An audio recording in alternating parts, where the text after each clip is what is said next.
Sejam bem-vindos e bem-vindas de volta à série Como Ser um Médico Prime do canal do YouTube da Sanar. Série na qual eu, Maite Dadal, que sou médica de família e comunidade, professora e coordenadora da pós de medicina de família da Sanar, vou trazer para você aí várias dicas práticas para deixar o seu dia a dia como médico muito mais eficiente. Para continuar essa série, você vai ter que curtir, comentar, dar uma moral pra gente, seguir o nosso canal, sugerir aí outros temas que você gostaria que a gente discutisse por aqui. E não se esqueça, né, de compartilhar e de participar, que isso é muito importante pra gente. Hoje nós vamos falar sobre um dos principais problemas da medicina moderna, em como fazer o desmame de benzodiazepínicos. Qual é o problema das drogas benzodiazepínicas? Bom, são drogas que elas causam tolerância e dependência, ou seja, cada vez mais a pessoa vai depender dessa substância para manter aí o teu funcionamento e cada vez mais teremos que dar doses maiores para obter o mesmo efeito terapêutico, tenso, né? Além de tudo, os benzodiazepínicos, eles alteram a arquitetura do sono, podem levar ao declínio cognitivo e aumentam muito o risco de queda, ou seja, é uma medicação que a gente tem que ter muito cuidado. Ela tem as suas indicações, ela é perfeita para alguns momentos, algumas ocasiões, mas o seu uso crônico não está recomendado. E por ser uma medicação, né, como disse para vocês, que tem essa relação com a dependência e com a tolerância, a gente tem que ter todo o ritual, né, uma cautela para desmamar, para retirar essa medicação, porque a gente não pode suspender de forma abrupta. Mas eu não quero demonizar a medicação, não. Ela tem as suas indicações, principalmente em quadros agudos de transtornos psiquiátricos, até que a gente consiga ter um efeito aí do tratamento da doença de base. O benzodiazepínico, a gente tem que começar a olhar para ele como um sintomático, né, nos momentos de agitação, na insônia, e não o tratamento a longo prazo, né? Não vai tratar a causa subjacente. Até no passado a gente via a medicação com essa finalidade, mas agora a gente tem outras medicações que foram desenvolvidas, que podem ter a mesma finalidade, além, né, de ter a maior evidência possível de que tratar o distúrbio de base é o que vai ser mais eficiente, independente da doença que nós estamos conversando, sejam eles transtornos do sono, ansiedade, depressão, ok? Como que começa essa história aí, então, do desmame de benzodiazepínico? Bom, primeiro de tudo, eu preciso identificar o usuário de benzodiazepínico. E uma forma da gente fazer isso, minha gente, é na consulta de renovação de receita. Quem me conhece sabe que eu abomino renovar receita sem ter o paciente na minha frente, porque se está sendo necessária a renovação da receita, quer dizer que tem algum problema crônico que precisa ser reavaliado, né? Obviamente, ainda mais se tratando do benzodiazepínico, que precisa da receitinha azul, porque a gente já sabe que, né, a medicaçãozinha que vai dar aquela dependênciazinha, né, inclusive é uma medicação de tarja preta. Então, nas consultas de renovação é sempre um bom momento para você captar esse usuário, conversar sobre esse uso, identificar qual foi o motivo da prescrição, se essa doença de base ou esse transtorno, problema que levou a essa utilização está sendo também cuidado, né, está sendo avaliado, enfim, investigado. Também reuniões de equipe, caso você trabalhe com equipe, é extremamente excelente, ainda mais quando você está numa equipe de saúde da família, que temos os agentes comunitários que estão lá muito próximos desses pacientes e conseguem trazer informações valiosíssimas. E você consegue também os dados da farmácia da unidade que você trabalha, isso é muito interessante. Você consegue ver, né, as medicações que foram retiradas, as datas, a frequência, isso ajuda bastante na identificação, então, desses usuários. Para planejar esse desmame é importantíssimo a gente saber se esse paciente tem sinais ou sintomas de dependência da substância e como que a gente faz isso. Investigando se já teve que aumentar a dose para ter o mesmo efeito terapêutico. Se ele toma, né, que seja a mesma dose e já não sente mais nenhum efeito, então é muito comum o paciente dizer: doutora, eu tomava um comprimidinho, dormia com a beleza, agora eu tomo 2 e é como se eu tivesse tomado água, então é um sinal importantíssimo de dependência. Se o paciente também relata dificuldades, né, para controlar o uso e também aquela ansiedade absurda só de você estar conversando sobre o risco, a possibilidade da gente reduzir e eventualmente ficar sem a medicação, né? Ainda não foi proposto nada.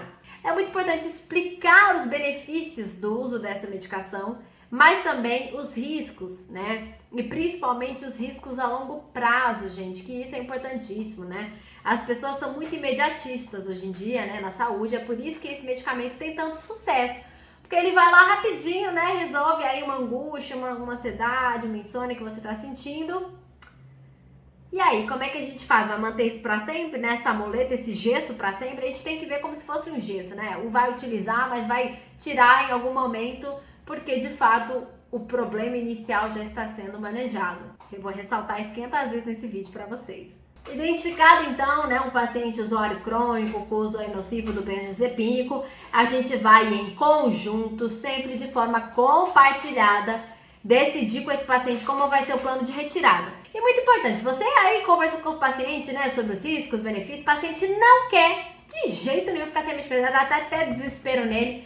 Não tente tirar no momento e não prive esse paciente de ter a receita para que ele possa continuar usando no momento. Entenda que esse paciente está na fase de pré-contemplação e você fez o seu papel como médico de orientar os riscos, benefícios e como que seria, né, a retirada dessa medicação. E aguarde, né, a gente sabe que a motivação, né, a alteração dos comportamentos segue um ciclo e eventualmente ele vai poder estar em outra fase junto com o seu apoio e com o apoio da sua equipe. E como que a gente faz a retirada? Assim como qualquer uso, né, de uma substância que a gente já tem uma certa dependência, na sua retirada abrupta a gente pode ter sinais e sintomas de abstinência, que seria muito prejudicial para esse paciente.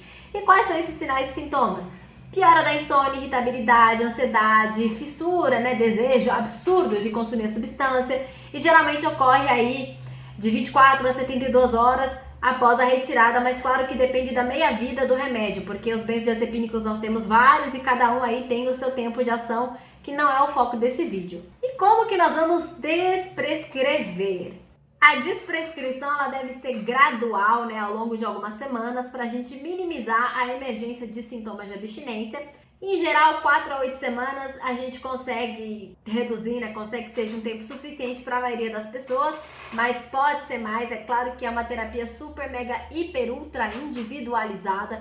Então a velocidade da redução costuma ser determinada pela capacidade do indivíduo de tolerar aí os efeitos secundários a esse processo de retirada e também, né, os sintomas prévios que fizeram com que ele necessitasse dessa medicação. E a gente pode propor um calendário de retirada, né, que são as metas conjuntas, sempre conjuntas entre o paciente e você.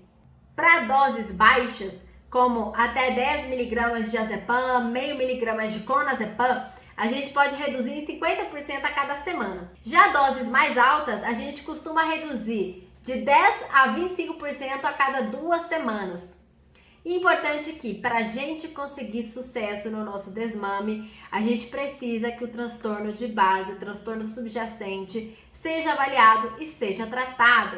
E, inclusive, podem ser consideradas várias outras alternativas terapêuticas que também têm um efeito semelhante, porém menos nocivo que os benzodiazepínicos, a depender, claro, né, de cada caso, como alguns antidepressivos com efeito sedativo, alguns antipsicóticos, mas sempre muito individualizado, ok? Aí, maravilha, você identificou o teu usuário e tá lá com ele. Primeiro, agora vamos entender muito bem por que esse paciente está usando essa medicação. Foi por ansiedade, foi por sono, foi por uso de substância psicoativa, foi por algum trauma. E é muito comum a prescrição para distúrbios do sono. Aí cerca de 37% dos usuários utilizam por distúrbios do sono. Mas a gente sabe, né, que não é a medicação aí que vai fazer esse tratamento a longo prazo. Também o sono depende muito de medidas, né, comportamentais. Aí você identificou esse problema. Ainda está presente? Às vezes a pessoa começou a tomar benzo porque, enfim, estava passando por uma fase de ansiedade e você consegue detectar que os gatilhos já se resolveram. Então, será que essa pessoa ainda precisa? Então você vê se esse distúrbio ainda está presente ou não e se existe alguma outra forma de tratar, porque na imensa maioria dos casos existe. Então a pessoa toma para poder dormir melhor. Existem várias outras medicações, existem vários conjuntos de hábitos, né, de mudanças comportamentais que têm um impacto absurdo no nosso sono. Então tem que sempre avaliar todos esses aspectos aí do seu usuário de benzodiazepínico. 1 a cada 10 adultos recebe prescrição de benzodiazepínico por ano. O benzodiazepínico ele é responsável por metade das prescrições de psicotrópicos. A gente estima uma prevalência de dependência mundial de 1 a 3% e no Brasil de 5 a 6%, que é muita gente. E infelizmente 21% dos idosos faz uso frequente, uso crônico dessa medicação. E isso é um problema gigantesco. Por quê? Com, o passar dos anos e as alterações aí fisiológicas do envelhecimento, a gente tem uma alteração na arquitetura do sono, então o idoso tem uma maior dificuldade para dormir. Além de tudo, o idoso tem uma maior dificuldade de metabolização e excreção de drogas.